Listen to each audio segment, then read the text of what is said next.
Hello friends, welcome my channel Shri cooking சமையலேசி. இன்றைக்கி நம்மளோட சேனலை பார்த்திங்கன்னா ரொம்பவே சூப்பராக கமகமனு வாசனையோட சிம்பிளாக யாருனாலும் செய்யலாம். இந்த காரக்குழம்பு எல்லாத்தையுமே ஒரு சூப்பரான சைடிஷ்ஷாக இருக்கும். இது சாதம், தோசை, இட்லி, சப்பாத்தி எல்லாத்துக்குமே சூப்பராக இருக்கும். ஸோ ஒரு டைம் நீங்கள் ட்ரை பண்ணிங்களன்னா மறுபடியும் இதே மாதிரி ட்ரை பண்ணுவீங்க. அவ்வளோ ஒரு சூப்பராக இருக்கும். ஸோ வீடியோக்குள்ளே போயிட்டு இந்த காரக்குழம்பு எப்படி செஞ்சன்றதை பார்த்துட்டு உங்களோட ஃபீட்பேக்கை என்னோட ஷேர் பண்ணிக்கோங்க. வாங்க வீடியோக்குள்ளே போயிடலாம்.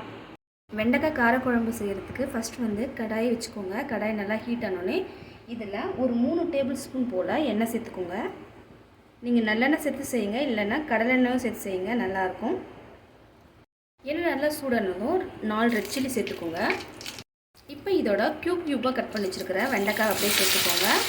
வெண்டைக்காய் நல்லா வாஷ் பண்ணி அதை ஒரு துணியில் நல்லா தொடச்சி எடுத்து கட் பண்ணி எடுத்துருக்கேன். நம்மளுக்கு அந்த வளவளப்பு தன்மை கொஞ்சம் கம்மியாக இருக்கும்.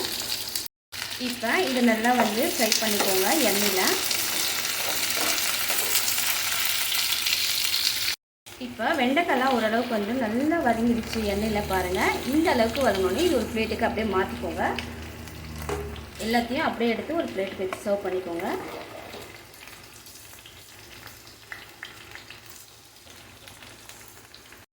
இப்போ அதே சூடாக இருக்கிற எண்ணெயில் 1 டீஸ்பூன் கடுகு சேர்த்துக்கோங்க. அதே அளவுக்கு சீரகமும் சேர்த்துக்கோங்க. அதோட கொஞ்சமாக வெந்தயம் சேர்த்துக்கோங்க. அதோட தேவையான அளவு பெருங்காயமும் சேர்த்துக்கோங்க. இதோட ஒரு பூண்டு நல்லா தோலெல்லாம் உரிச்சிட்டு அதை அப்படியே சேர்த்துக்கோங்க. அடுத்து இதோட 2 மீடியம் சைஸ் வெங்காயம் நீளமாக கட் பண்ணி சேர்த்துக்கோங்க. இப்போ இதை எல்லாத்தையும் இந்த எண்ணெயில் நல்லா வதக்கிக்கோங்க. உங்களுக்கு எண்ணெய் தேவைப்பட்டால் எண்ணெய் இன்னும் கொஞ்சம் சேர்த்துக்கோங்க. எனக்கு எண்ணெய் கொஞ்சம் குறைவாக இருக்குது. ஸோ நான் இதுலேயும் செய்ய போகிறேன். அதோட ஒரு கொத்து கருவேப்பிலை சேர்த்துக்கோங்க. இப்போ எல்லாத்தையும் நல்லா எண்ணெயில் வதக்கி கொடுங்க. நம்ம வெங்காயம்லாம் இந்த எண்ணெயிலே நல்லா சூப்பராக கோல்டன் கலரில் வரணும். அந்த அளவுக்கு நல்லா ஃப்ரை பண்ணிக்கலாம். இப்போ இந்த வெங்காயத்தோடவே நல்லா கோல்டன் கலரில் நல்லா ஃப்ரை ஆனோடனே கொஞ்சமாக மஞ்சள்தூள் சேர்த்துக்கோங்க. ஒரு 1/2 டீஸ்பூன் அளவுக்கு சேர்த்துக்கோங்க. 2 டீஸ்பூன் அளவுக்கு தனி மிளகாய்த்தூள், காஷ்மீரி மிளகாய்த்தூள் சேர்த்துக்கிறேன். அதோட நம்ம வீட்டில் இருக்கும்ல குழம்பு மிளகாய்த்தூள், அது 1 டீஸ்பூன் அளவுக்கு சேர்த்துக்கோங்க.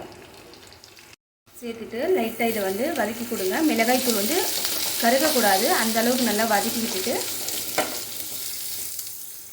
மிளகாய்த்தூள் கருகிறதுக்கு முன்னாடியே நான் மீடியம் சைஸ் தக்காளி 3 எடுத்து நல்லா பேஸ்ட் பண்ணி எடுத்துருக்கேன். அதை இதோட சேர்த்துக்கோங்க. இப்போ இதை எல்லாத்தையும் நல்லா சேர்த்து மிக்ஸ் பண்ணி கொடுங்க.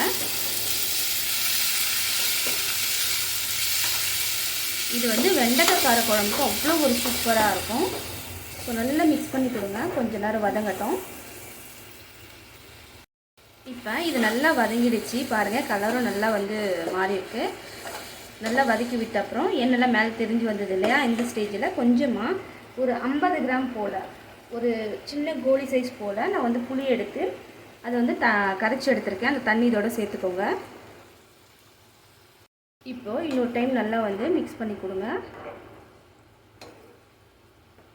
இப்போ இது கொஞ்ச நேரம் நல்லா கொதிக்கட்டும். இப்போ கொதிக்கும் போது தேவையான அளவு உப்பு சேர்த்துக்கோங்க.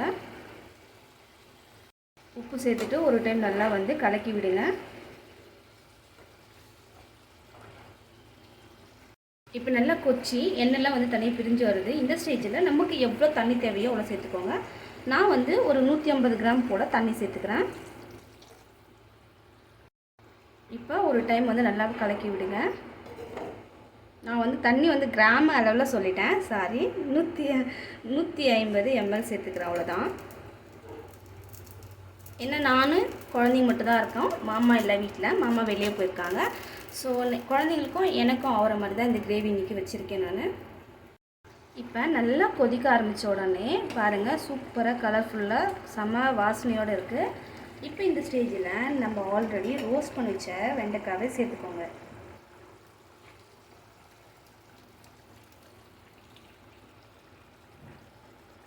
சேர்த்துட்டு இதை நல்லா மிக்ஸ் பண்ணி இதை கொஞ்ச நேரம் நல்லா வேக வைக்கலாம். ரொம்பவே சூப்பராக இருக்கும் இந்த காரக்குழம்பு.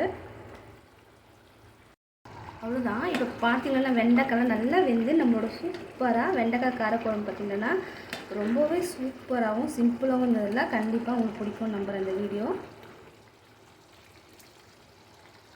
அவ்வளோதான், ரொம்பவே சூப்பராக டேஸ்டியாக நம்மளோட வெண்டைக்காய் காரக்குழம்பு அப்படியே வாசனையோடு ரெடி ஆகிடுச்சு. சுட சுட சாதத்தோட, தோசை, இட்லிக்கெல்லாம் கூட நம்ம யூஸ் பண்ணிக்கலாம். அவ்வளோ ஒரு டேஸ்ட்டாக இருக்கும். ஸோ கண்டிப்பாக இது ஒரு வீடியோ பார்த்துட்டு வந்த அன்பு நண்பர்கள் அனைவருக்குமே ரொம்பவே நன்றி. ஸோ தொடர்ந்து இதே மாதிரி சப்போர்ட் பண்ணிகிட்டே வாங்க. உங்களோட சப்போர்ட் எனக்கு ரொம்பவே முக்கியம். நெக்ஸ்ட் ஒரு இன்ட்ரெஸ்டிங்கான வீடியோவோட வந்து உங்களை மீட் பண்ணுறேன். தேங்க்யூ. Take care. பாய்.